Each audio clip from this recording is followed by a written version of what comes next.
Tudo bem com vocês? Eu tenho 4 espectadores, 5. Que beleza. Então, eu sou Cleomar Rocha, sou professor da Universidade Federal de Goiás. Deixa passar aqui o primeiro slide. Tá. Ali na UFG eu coordeno o Media Lab, que é o Laboratório de Pesquisa, Desenvolvimento e Inovação em Mídias Interativas.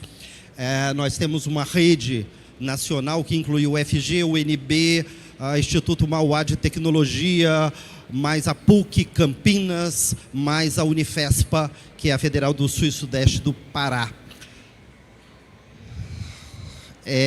O conector será...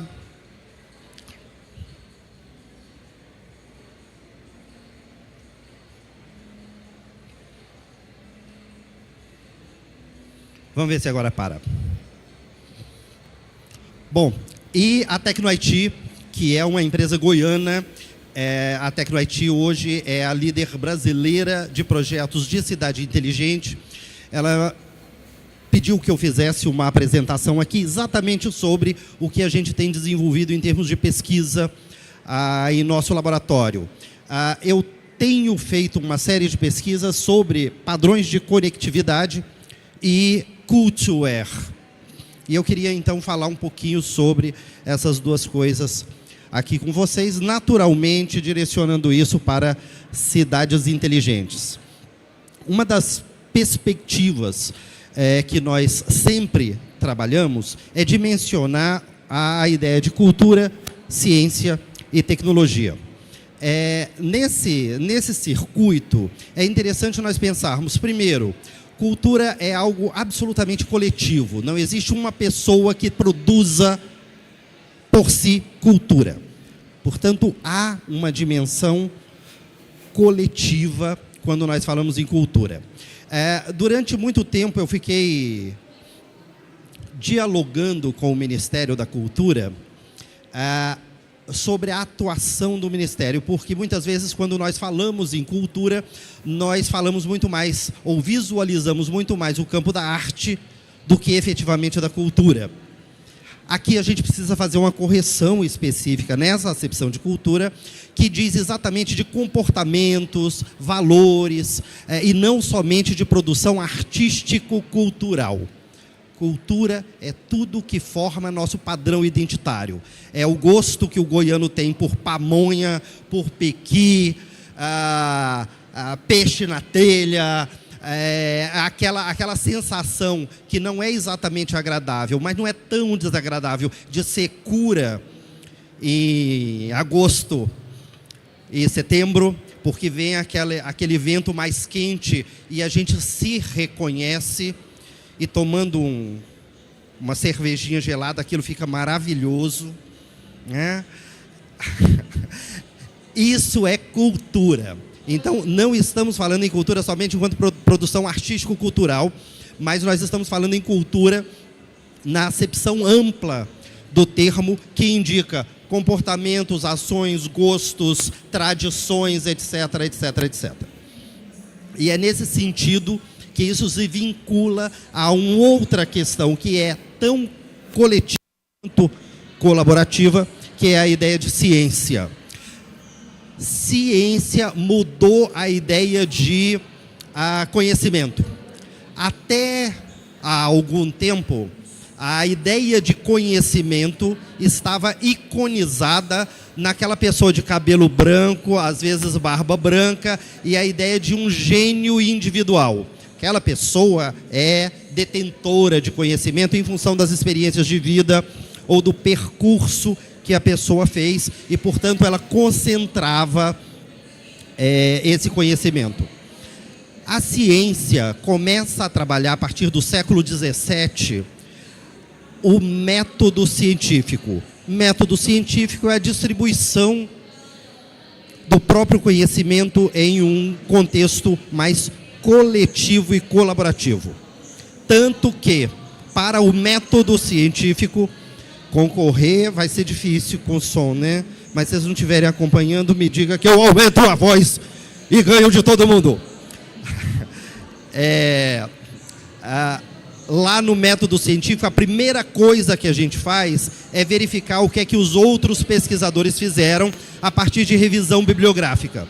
E a última coisa que a gente faz é publicar os nossos resultados para que ninguém precise fazer os mesmos experimentos que nós. Porque a gente já fez e já está público. Para que outras pessoas passem a produzir a partir do que nós fizemos. Isso indica duas questões excelentes para o desenvolvimento humano. A primeira é que a gente não reinventa a roda o tempo inteiro. A gente parte de onde o outro finalizou. E isso nos dá um compartilhamento. Conhecimento e inteligência hoje estão distribuídos. A noção de ciência é uma noção de comunidade. Tá? E nisso, hoje vai ser difícil aqui. E nisso a gente tem uma perspectiva de que ciência não é feita sozinha e ela é cumulativa. Os padrões específicos de conhecimento e de inteligência são, a partir do século 17 e 18, coletivos, colaborativos. Isso faz com que a gente tenha uma velocidade de desenvolvimento enormes. A partir da inserção do método científico no desenvolvimento humano, nós passamos, por exemplo, de 1850 até aqui, de 1 bilhão de pessoas no planeta para 8 bilhões de pessoas no planeta. A estimativa ou a expectativa média de vida naquela época mundial estava abaixo dos 30 anos. Hoje está acima dos 70. Mas é só média, só média. Nós começamos um desenvolvimento humano nunca verificado na história da civilização, exatamente pela inserção do método científico e a distribuição de inteligência. E foi exatamente a partir da inserção do método científico que nós desenvolvemos o que chamamos de tecnologia. Tecnologia é um conhecimento balizado, um conhecimento do setor produtivo balizado pela inserção do método científico. É o controle de todo o ponto a ponto.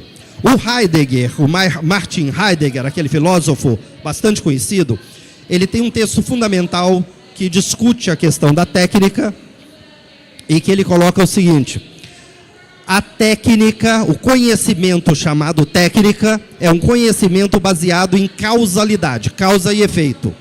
Tecnologia é o conhecimento tido a partir da inserção do método científico que organiza e controla o fluxo. Disso nós temos duas questões específicas aí. A primeira, não existe tecnologia antes do século XVIII. Então, quando diz assim, o lápis é uma tecnologia? Não, o lápis não é tecnologia. Pedra lascada é uma tecnologia? Não, não é uma tecnologia. Construção de ponte na Idade Média, tecnologia? Não, não é tecnologia. Tecnologia é a inserção de método científico que faz o controle entre causa e efeito. Vou dar alguns exemplos. Sabe quando a gente tem um mal digestivo e a nossa tia, mãe, avó fala assim, toma um chazinho de boldo? Então, isso é técnica, é um conhecimento técnico, causa e efeito. A causa é isso, toma isso que vai melhorar. Com a inserção da tecnologia, nós pegamos o tal do boldo, verificamos qual é o ingrediente ativo contido ali, organizamos isso para verificar qual é a dose que cada pessoa pode tomar para melhorar esse padrão, esse desvio digestivo. Tá difícil, né? Quando nós começamos a verificar, criança não pode tomar dose acima disso, gestante definitivamente não pode tomar isso, a gente começa a fazer o controle. Então, técnica, causa e efeito. Tecnologia, controle por método científico de ponto a ponto. Exatamente por isso nós temos o desenvolvimento humano a partir da inserção da tecnologia, que é a comprovação. Outro exemplo, técnica de construção de ponte. A técnica indica qualquer superfície rígida que une uma margem à outra. Pum, bota lá. Bota um tronco, bota um bando de pedra, bota qualquer coisa para vencer esse vão. Tecnologia de construção de ponte. Vamos verificar qual é a resistência de ar, vamos verificar qual é a resistência de material, vamos ver quais são os elementos que mantêm em suspensão essa área e a gente começa a produzir aquelas pontes. Vocês já estiveram em pontes que balançam? Aquilo é testado e verificado para vencer vãos maiores. Então, com a tecnologia, a gente já sabe que não precisa fazer uma superfície tão rígida. Ela pode ter uma flexibilidade para responder às questões da física e de resistência de materiais. Aí a gente vem com as pontes estaiadas, a gente vem com as vigas protendidas, a gente vem com uma série de aspectos fundamentados na ciência para suportar e vencer esses vãos. Essa é a diferença básica entre técnica e tecnologia. Técnica, conhecimento de causalidade, causa e efeito, existe desde sempre, e inclusive alguns animais usam procedimentos técnicos para fazer alguma coisa, e tecnologia é a inserção de método científico. Tanto técnica quanto tecnologia são conhecimentos. Isso aqui não é tecnologia, isso é um computador. Tem tecnologia, mas não é tecnologia. Tecnologia está aqui, é conhecimento. Do mesmo modo que técnica está aqui, é conhecimento de executar alguma coisa. O resultado da aplicação de técnica e tecnologia são as coisas do mundo.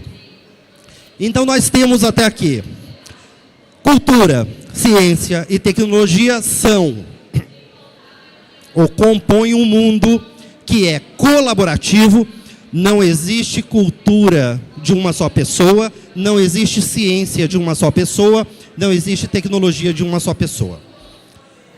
Precisamos... Nossa, meu público apareceu aqui. Oi, grupo. Tá todo mundo no meu stand. Vieram dar uma força, eba! É um exemplo de tecnologia colaborativo. E aí não dá para a gente confundir objetos com tecnologia. Sabe aquelas pessoas que dizem, o lápis é uma tecnologia? Ou o computador é uma tecnologia? Não é. A pessoa pirou, escorregou na maionese e está falando besteira sem saber. Tecnologia é conhecimento, está em nossas cabeças e, naturalmente, quando a gente passa para os objetos do mundo, a gente incorpora essa tecnologia ali. A gente coloca o conhecimento ali.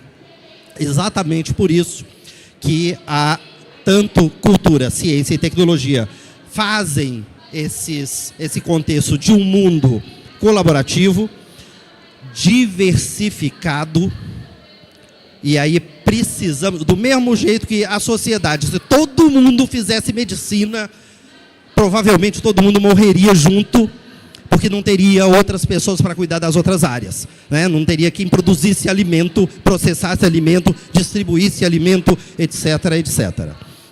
Então é preciso, morro de dó quando eu vejo aquelas brigas e mortes entre torcidas organizadas, e eu penso, se a torcida do Corinthians matar o resto, não vai ter jogo mais nunca na vida, porque o Corinthians não vai jogar com o Corinthians.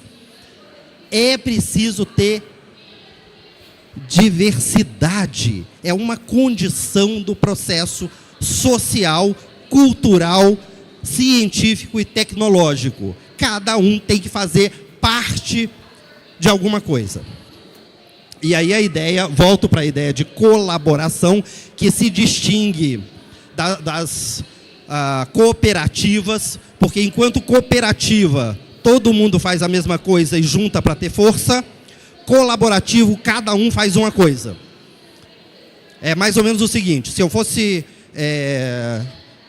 colocar aqui um bolo e dissesse, vamos fazer um bolo pelo método cooperativo, cada um traria um pedacinho de bolo, eu chegaria aqui e montava um bolo. Pelo método colaborativo, você traz ovo, você traz farinha, você vai amassar, você traz o forno, você traz o gás, e cada um trazendo alguma coisa, a gente vai fazer tudo junto. Colaborativo é o método com que ciência, tecnologia e cultura trabalham. E, naturalmente, é um sistema complexo. Não dá para simplificar, não dá para ser uma torcida organizada que acha que tem inimigo. O inimigo é o adversário de jogo. Sem ele não tem jogo. E é preciso ter consciência disso. Do mesmo modo que nós estamos o tempo inteiro, seja em tecnologia, dizendo o usuário ele me ajuda a corrigir os meus erros. Faz com que avance o desenvolvimento tecnológico. Bom, dito isso, e o meu tempo já está correndo, eu queria falar sobre conectividade. Hoje nós olhamos cerca de quase 400 vezes para os nossos dispositivos móveis, para os nossos smartphones, não exatamente para ver se a gente tem algum recado. A gente olha para saber se a gente está vivo. Porque, vocês já notaram isso? A gente fica olhando, às vezes não está esperando nada, é só para ver se a gente está vivo. Conectividade é o novo oxigênio. Nós vivemos conectados. Não existe... Vocês já ouviram falar que a pessoa entrava na internet? Algumas pessoas falam, né?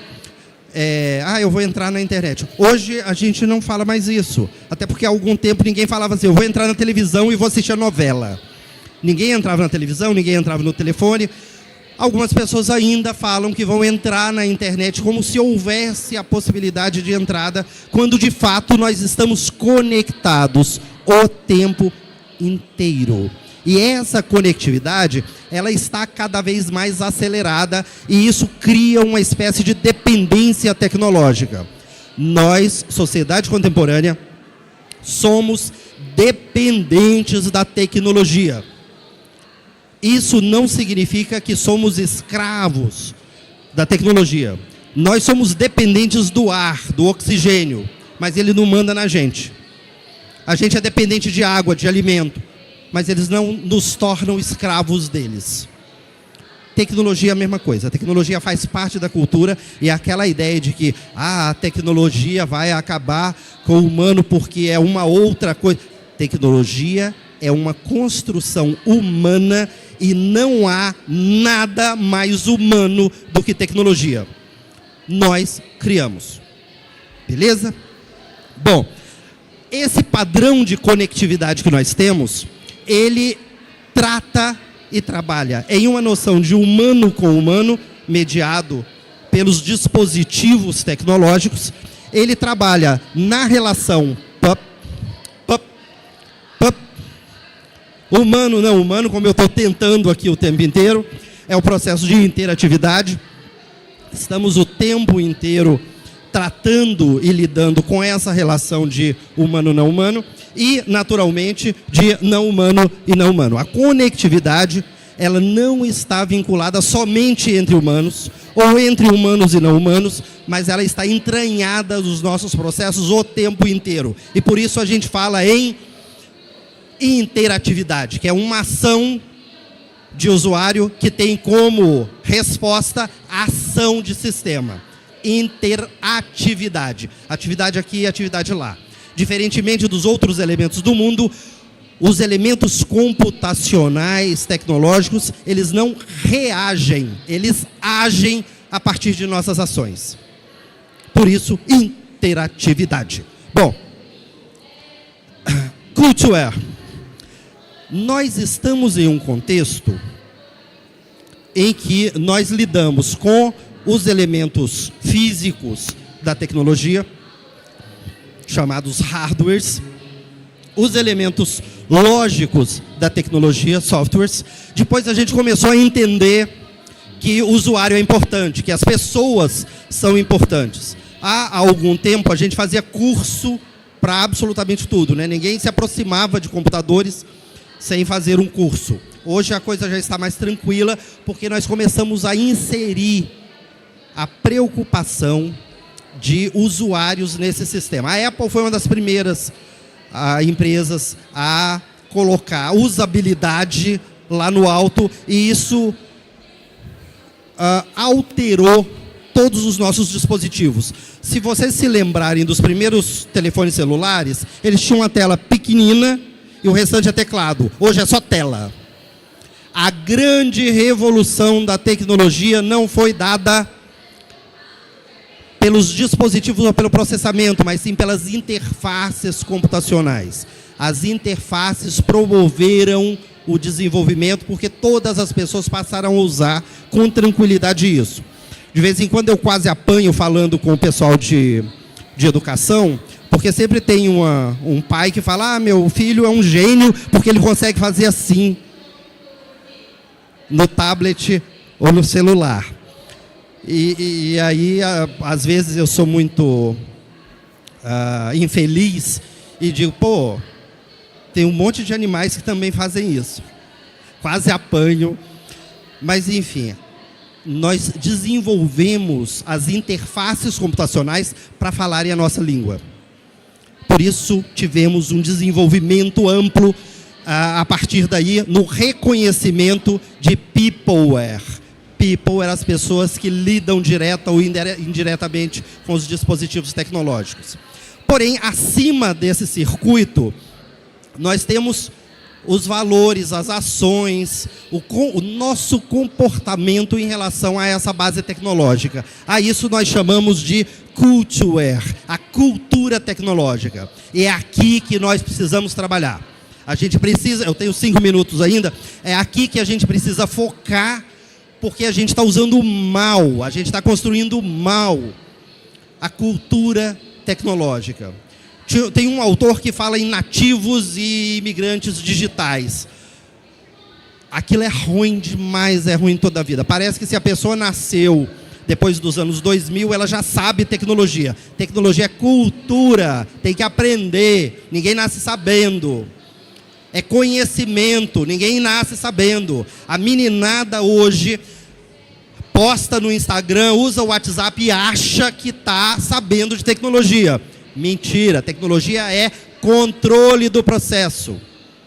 E nós precisamos lidar, porque as pessoas estão emburrecendo, sendo simples usuários dos dispositivos tecnológicos. A gente precisa reverter isso. E um dos métodos de reversão disso, e é o que basicamente a TecnoIT trabalha, é a implementação de cidades inteligentes. Como é que a gente faz processos de cidades inteligentes? Primeiro, na concepção específica desses 4 elementos e como eles se desdobram em cidades. Em termos de hardware,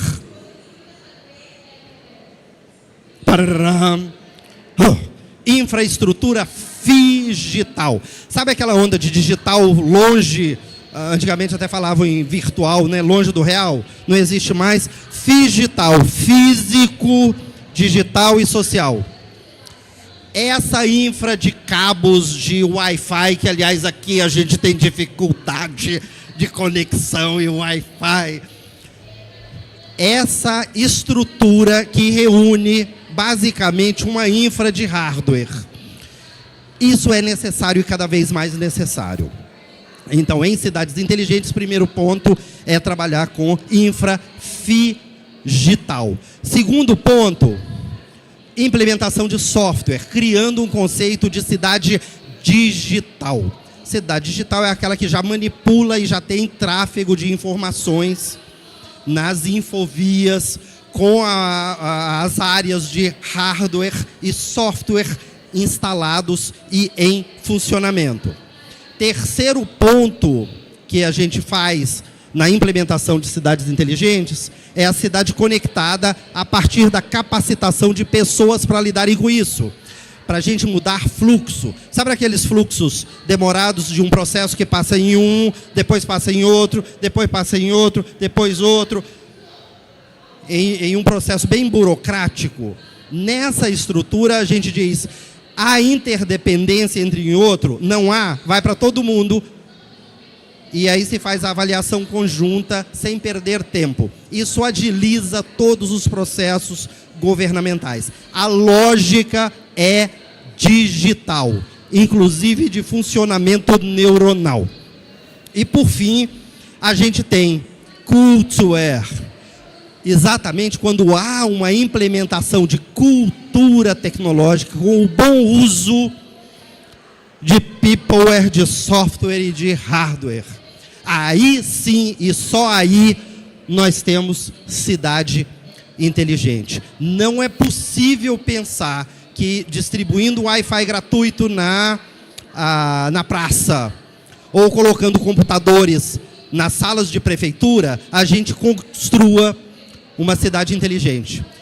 Inteligência é coletiva, tecnologia é coletiva, cultura é coletiva. Não há perspectiva de nós criarmos uma cidade inteligente sem que nós alcancemos culture, cultura tecnológica na acepção correta, adequada do termo. E aí entra toda a parte de governo digital, de e-gov, de governanças específicas e de revisão de fluxos dentro de um exercício pleno da cidadania. Aliás, só para fechar, que eu acho que eu estou no meu minuto final, eu queria lembrar o conceito de cidade.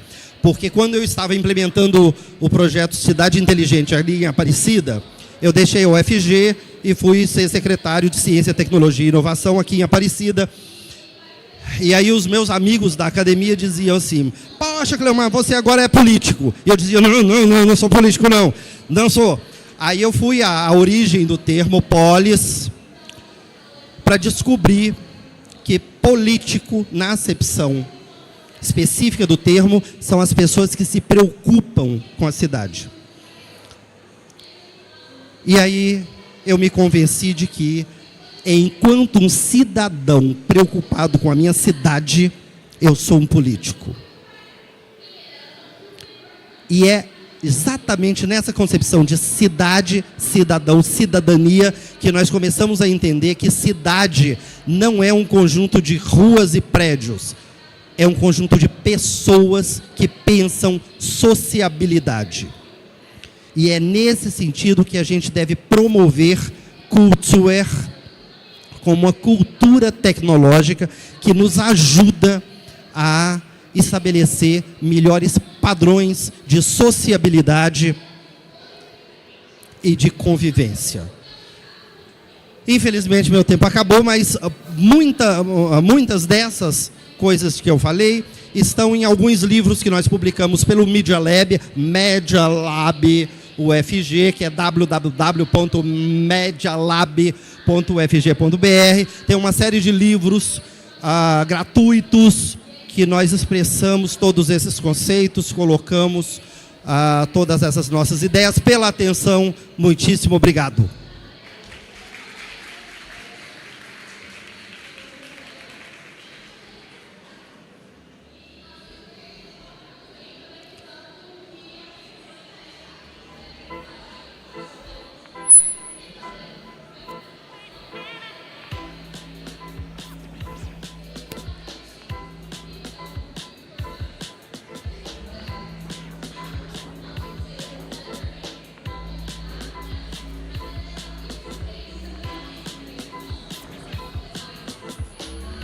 Ok.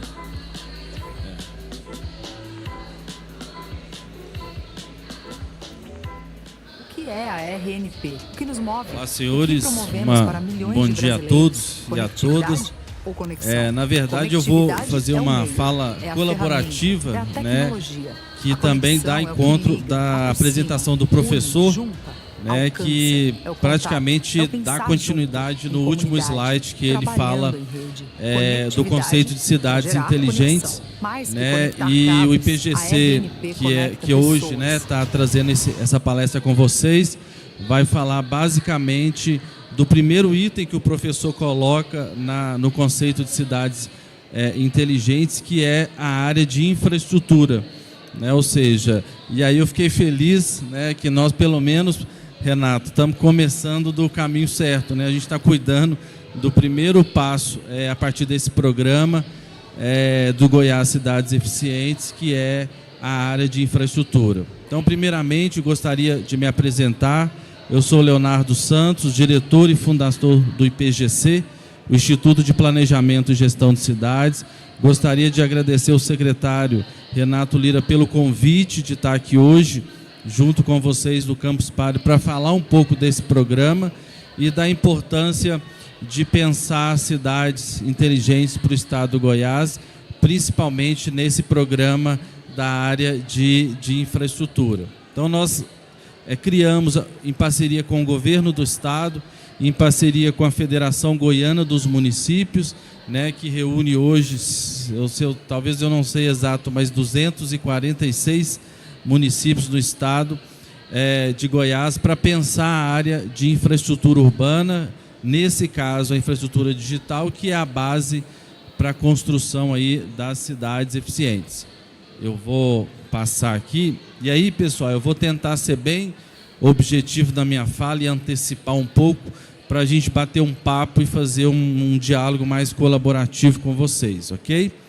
Então, o trabalho é desenvolvido de uma forma colaborativa com os 3 entes, né? O IPGC é uma instituição da sociedade civil, somos uma OSC, né, com base em Belo Horizonte, Minas Gerais, mas atuamos em todo o território nacional, inclusive aqui no estado de Goiás. A Federação Goiana de Municípios é a instituição que representa todos os municípios do estado, né? Ela faz essa articulação e essa representação, e o governo do estado, através da Secretaria, né, de Ciências, Tecnologia e Cidades Inteligentes, é parceiro nesse programa estadual. Aqui tem, essa é a parte, né, da federação, fica aqui em Goiânia, que trabalha com os municípios. Essa é a equipe do IPGC, que fica em Belo Horizonte, a grande maioria dos nossos técnicos. É uma instituição hoje que está atuando em praticamente todo o território nacional, e eu vou entrar basicamente nessa área do programa de cidades inteligentes, que é a base da infraestrutura aí para avanço do desenvolvimento urbano das cidades. O estado de Goiás, nos últimos anos, houve um desenvolvimento grande na área econômica, né, e principalmente hoje está liderando os rankings gerais em relação a esse setor, né, isso é um fato importante, e o desenvolvimento econômico ele tem que estar atrelado a um desenvolvimento, né, social, tecnológico e principalmente o ambiental.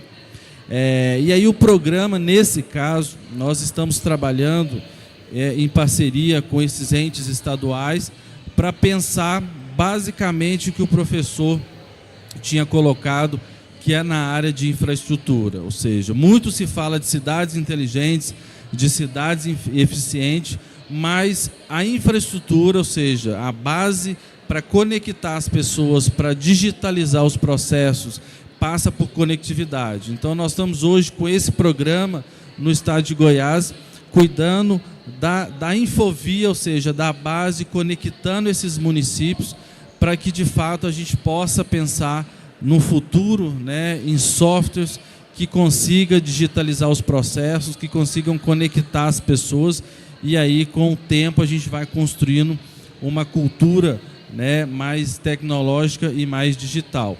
Então, o programa, nessa situação, a gente está atuando através de um instrumento bem interessante, que não é tão difundido no Brasil, né, que é a parceria público-privado com o setor da iniciativa privada.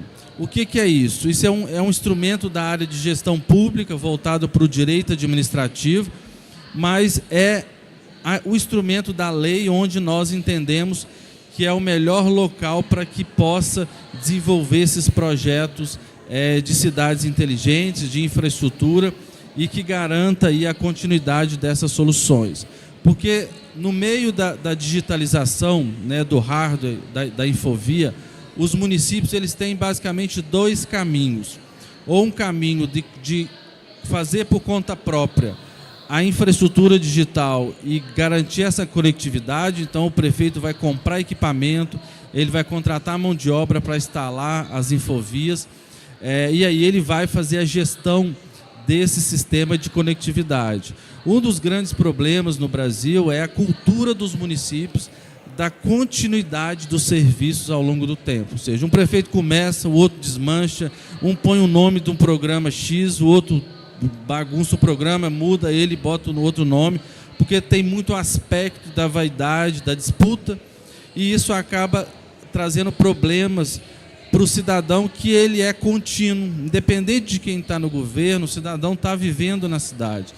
E um dos caminhos para mitigar essa descontinuidade das obras públicas, dos serviços, é a parceria público-privado, onde a gente trabalha numa lógica de uma concessão, né? O governo, o município, modela o projeto, define o que atende aquela população, a concepção é do governo, é do município, mas o investimento e a operação e manutenção, a prefeitura delega a um parceiro privado, né? E aí esses modelos têm trago ao longo da história grandes resultados para o cidadão. Eu vou dar um exemplo simples, né?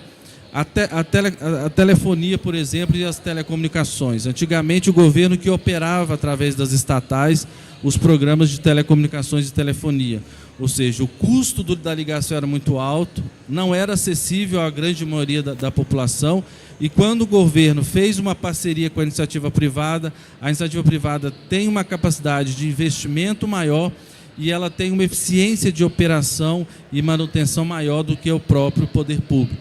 E aí isso garantiu a redução dos custos de telefonia e o aumento da acessibilidade no Brasil. Então, eu estou trazendo esse elemento porque o Programa de Cidades Eficientes e Inteligentes do Estado de Goiás, nesse quesito, ele tem um elemento fundamental, que é a parceria com a iniciativa privada, para que isso prospere e que tenha a continuidade desses serviços para o cidadão.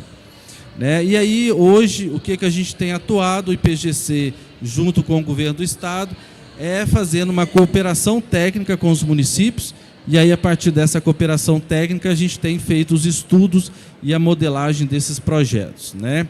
Então, o nosso papel enquanto instituição é fazer uma mediação entre o setor público e o setor privado, para que o Instituto, a partir desses parceiros, façam a estruturação dessas parcerias. O nosso papel é estruturar parcerias que elas sejam sustentáveis de longo prazo, que sejam inteligentes e que sejam colaborativas, que foi o conceito que o professor trouxe na fala anterior, ou seja, tem que ser colaborativo.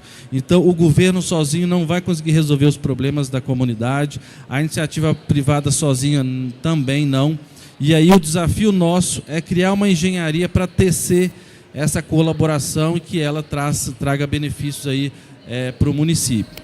E aí, para construir uma PPP de cidade inteligente, né, nesse caso, ele tem um processo bem estruturado, porque nós estamos falando de contratos de 20, 30 anos, nós estamos falando de contratos de longo prazo, então não dá para fazer projetos sem estudos aprofundados de engenharia, estudos econômicos, estudos jurídicos, que garanta benefício para o cidadão e que garanta a continuidade desses serviços ao longo do tempo. E qual foi a grande inovação que o Instituto fez no Brasil e hoje tem atuado em parceria com os governos estaduais? Nós criamos um processo, né, transformamos o conhecimento em processo, e aí com isso o município passou a ter tecnologia para estruturar os seus projetos. Então essa é a fábrica de estruturação de projetos, né, de parcerias público-privado que nós desenvolvemos, e agora, a partir dessa parceria com o governo do Estado, esse processo, essa fábrica está à disposição dos municípios goianos para a gente acelerar essa atividade colaborativa, atrair mais investimentos e resolver o problema da infraestrutura digital dos municípios do Estado. Então, a gente tem aqui, eu vou tentar de forma bem rápida falar desse processo. O município adere ao programa de cidades eficientes. né, do Instituto com o governo do Estado. A gente capacita esse município e cria as leis municipais para criar esse amparo do programa a nível dos municípios, realiza os estudos de viabilidade, de engenharia. Então, o engenheiro vai fazer todo o traço da rede de fibra ótica, vai entender a partir do município os pontos de conexão georreferenciados, onde que a prefeitura quer oferecer o Wi-Fi para o cidadão e democratizar o acesso à internet, vai fazer os estudos na área de energias sustentáveis e a parte de iluminação pública para eficientização. O governo recebe os estudos, avalia e aprova se tiver adequado à sua realidade, e estando adequado, o Instituto faz a modelagem, escreve toda a documentação, os estudos de viabilidade, o termo de referência, as minutas de contrato, assessora o governo a fazer o diálogo com a comunidade, porque ela é a grande usuária desse projeto, né? Então, o projeto de cidade inteligente fica 30 dias publicado com audiências, e aí a gente ajuda a fazer a revisão final dessas contribuições da comunidade e do mercado, para depois abrir uma ampla concorrência para que as empresas possam disputar e apresentar a proposta para o município. A melhor proposta é a vencedora e passa aí a iniciar a estruturação da primeira etapa que o professor falou antes, que é a infraestrutura. Então, nós estamos tratando aqui, ele falou de 4 etapas, né, professor? Da infra, do software, me ajuda aí. Isso, e depois a cultura, ou seja, nós estamos tratando aqui da primeira etapa, que é a infraestrutura, para depois pensar em software, para depois pensar em conectividade e em cultura. E o projeto de cidade inteligente, né, que a gente tem atuado, ele tem, e aí, pessoal, só para entender, esse é um slide que eu gosto sempre de apresentar para o cidadão, porque assim, eu estou entendendo que aqui a lei de vocês são cidadão, e é vocês que pagam a conta, nós, né, no final da história. E aí, esse é um estudo que a lei de PPPs obriga o prefeito a fazer, que é um estudo comparativo. Esse é um projeto que nós fizemos em Barretos, no estado de São Paulo, comparando os 2 modelos desse objeto, né? Vamos imaginar que eu vou ir para frente, o projeto é iluminação, fibra ótica e energia solar. E aí no Brasil, lembra dos 2 modelos que eu falei lá no início, que o prefeito consegue fazer? Ou ele pega dinheiro do bolso, né, do caixa da prefeitura e faz, ou ele traz um parceiro privado para investir e ele fiscaliza. Então aqui tem os 2 modelos, o modelo da parceria, que é um modelo colaborativo, e o modelo de recurso próprio, que é na lei anterior, a 866 ou a 11079. Se a Prefeitura de Barretos fosse pegar dinheiro para trocar o seu parque de iluminação por novo, fosse construir a sua rede de fibra ótica, e se ela fosse construir as usinas solares com dinheiro da Prefeitura, ou indo no banco e pegando dinheiro emprestado, ela gastaria em média, por mês, R$ 1.700.000 nesse projeto que eu vou falar daqui a pouco. Ela foi para um outro caminho, ela fez uma parceria. E aí, nessa parceria, além dela mitigar o risco, porque todo o risco de engenharia, todo o risco de operação passa a ser do parceiro privado. Aqui não, o risco está dentro do município, né? Porque você acaba, se der qualquer problema no sistema, é o município que tem que socorrer. O projeto de parceria, o projeto ficou menos da metade do valor. Isso tem razões científicas para explicar. Primeiro, aqui eu estou falando de um projeto de longo prazo, então é uma compra integrada no atacado. Aqui eu estou falando de um projeto de 12 meses, podendo ou não ser prorrogado com a nova lei até 10 anos. Então, o investidor, quando dá o preço aqui, ele sabe que dia 31 de dezembro, se o prefeito não gostar dele, se o prefeito tiver um parceiro interessado no projeto, ele pode não renovar. E aí o custo é muito maior. Aqui ele sabe que ele está trabalhando num contrato de 20 anos com garantias lastreadas. Então, hoje, contratar serviços de infraestrutura, principalmente de cidades inteligentes, é muito mais inteligente estruturar parcerias do que fazer com recurso próprio. Porque aqui você entra num processo de risco, porque você assume o risco, a lei, o tempo é menor e isso encarece o projeto, e aí a gente tem ajudado os municípios a contratar serviços de forma mais inteligente, com um custo menor para o cidadão, né? Então esse é um estudo de caso que está na nossa revista e fica acesso aí para todos os municípios. Mas o que nós estamos falando, né, dessa parceria público-privado, e aí aqui é a primeira etapa de cidades inteligentes. Nós estamos falando da eficientização de 100% do parque de iluminação, ou seja, isso é vapor de sódio e isso é LED, né? Ou seja, quem anda numa avenida com iluminação de LED e vapor de sódio sabe a qualidade da iluminação, que gera bem-estar para o cidadão, que gera segurança, né? E principalmente o LED consome 70% menos energia do que o vapor de sódio. E qual que é o nosso papel? O LED já foi criado há mais de 20 anos.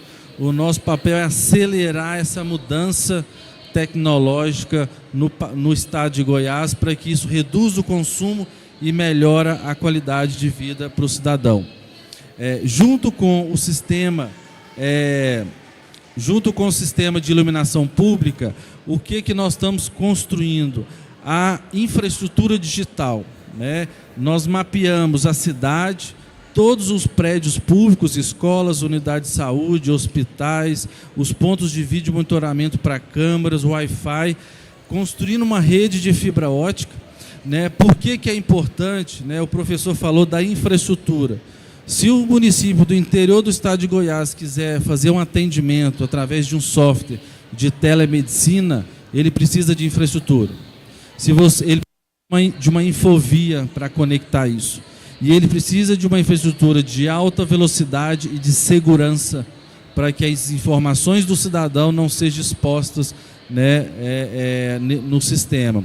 Junto com isso, a prefeitura oferece o Wi-Fi público para o cidadão e integra as dezenas de câmeras de vídeo monitoramento que vão estar dispostas no centro de controle e comando.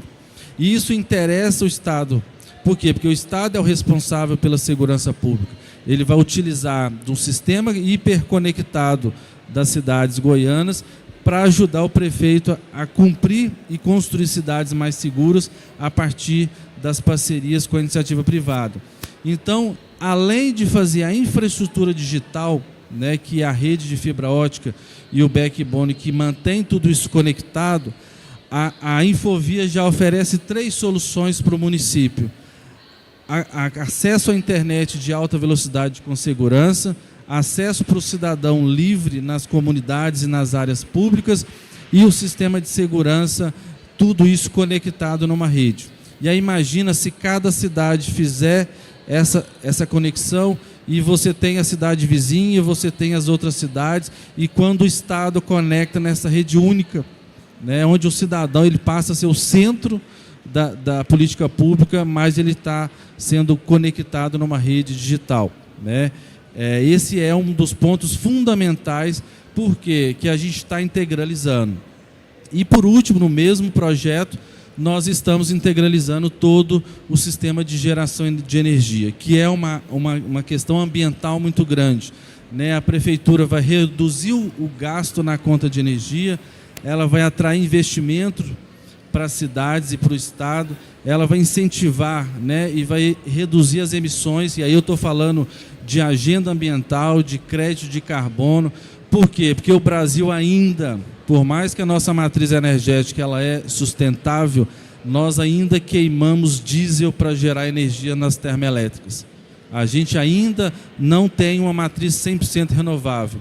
E os nossos sistemas hídricos, né, como imaginava no passado, eles não são tão sustentáveis, porque nós estamos, né, com escassez hídrica, e isso interfere nas nossas hidrelétricas. Por isso que o brasileiro paga a bandeira vermelha na época da seca, né, que é um ponto importante. Então, se cada cidade ajudar a gerar sua própria energia, que ela consome nos hospitais, nas escolas, nos prédios públicos e até mesmo na iluminação, eu vou ter mais oferta de energia para o cidadão, eu vou poder reduzir esse consumo, né, esse gasto, e o Brasil começa a se preparar para uma outra demanda enorme, que é a frota elétrica, né? Ou seja, os carros elétricos, os ônibus elétricos vão passar a precisar de energia, e se você não amplia a produção da matriz, você corre o risco de faltar energia para o país. Então, aí fica a colaboração dos municípios.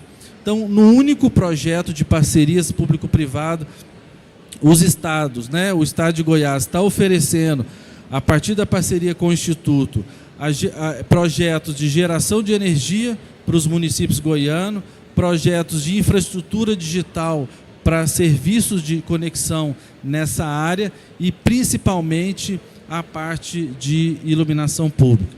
E aí me pergunta, Léo, mas por que vocês uniram 3 áreas num único objeto? Porque tem ganho de escala. O mesmo engenheiro que está cuidando da rede fibra que está no poste, está cuidando da luminária que também está no poste. Que é a solução desse século, compartilhar infraestrutura. Então, quando eu uno serviços que são afins e conectados, eu reduzo o meu gasto público e eu amplio o serviço para o cidadão. E aí o projeto para de pé.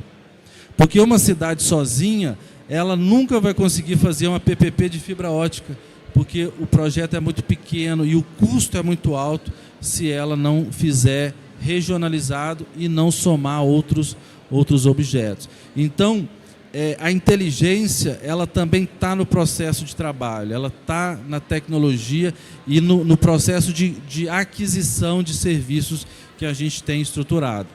Mas é isso, pessoal. O setor de saneamento a gente não vai entrar, né? Eu queria agradecer vocês e aí hoje, né, temos vários projetos desses desenvolvidos no Brasil.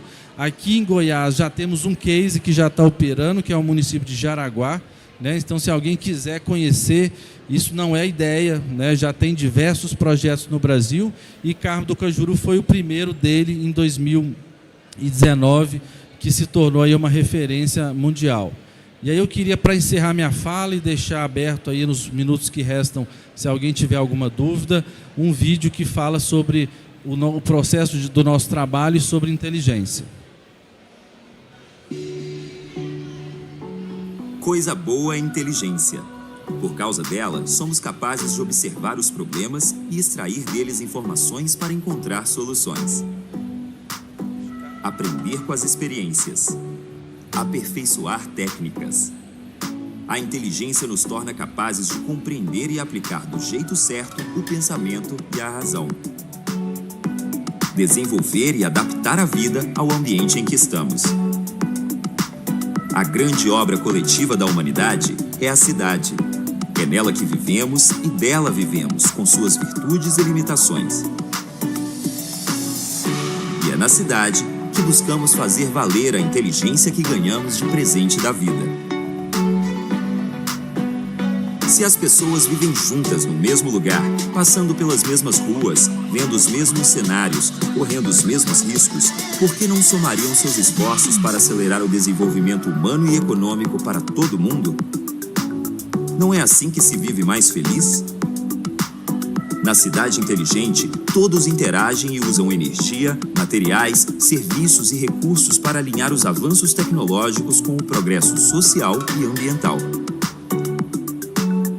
A luz de LED gasta menos e ilumina mais. A vida fica mais barata e mais segura. A energia para tornar tudo mais claro é gerada de dia, pelo sol. E o mesmo caminho que o cabo elétrico percorre leva também a fibra ótica, com a imagem da câmera de segurança e o sinal da internet Wi-Fi nos prédios públicos, nas praças da cidade, na vida das pessoas. Inteligente é fazer tudo isso com um esforço só, economizando tempo e dinheiro público. Mais inteligente ainda é fazer isso com investimento privado, diminuindo muito o gasto das prefeituras. O IPGC tem uma fábrica de parcerias. Nós modelamos a parceria público-privada de qualquer cidade, de qualquer tamanho, e mostramos o caminho aos investidores e aos governos. Nós aceleramos o surgimento das cidades inteligentes. Um país de cidades inteligentes é um país inteligente. Brasil Inteligente é um programa do Instituto de Planejamento e Gestão de Cidades. Somos nós que fazemos a parceria público-privada acontecer, seja onde for.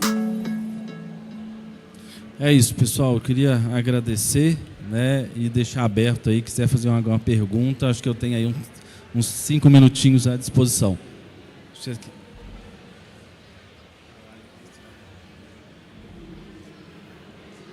Bom dia. Léo, que bom te encontrar aqui, tudo bem? Prazer te revê-la. Pois é. Você é a mineira.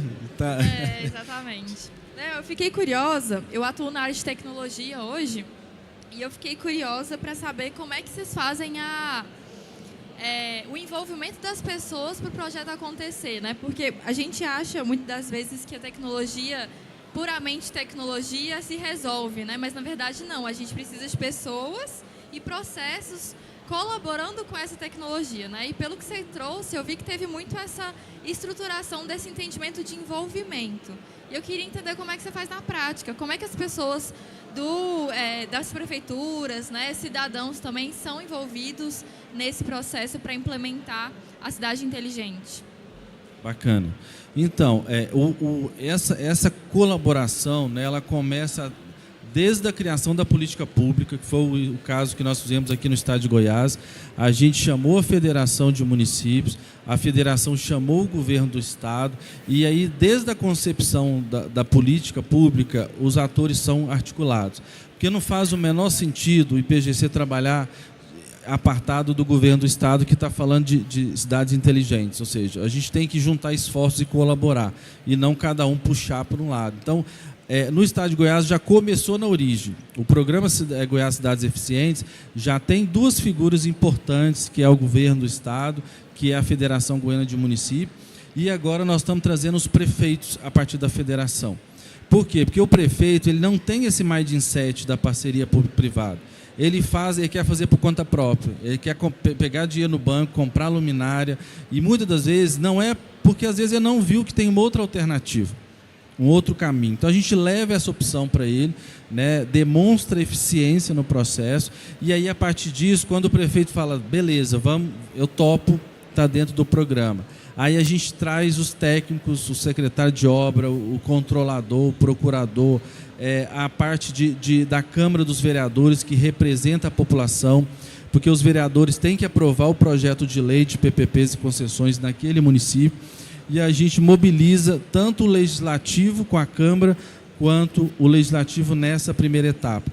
E aí, autorizado e feito o projeto, a gente chama a comunidade, porque aí tem a consulta pública, a gente tem que fazer audiências, o prefeito vai para a rádio, explica sobre o projeto. Por quê? Porque o governo está construindo um bem e um ativo que ele é do cidadão.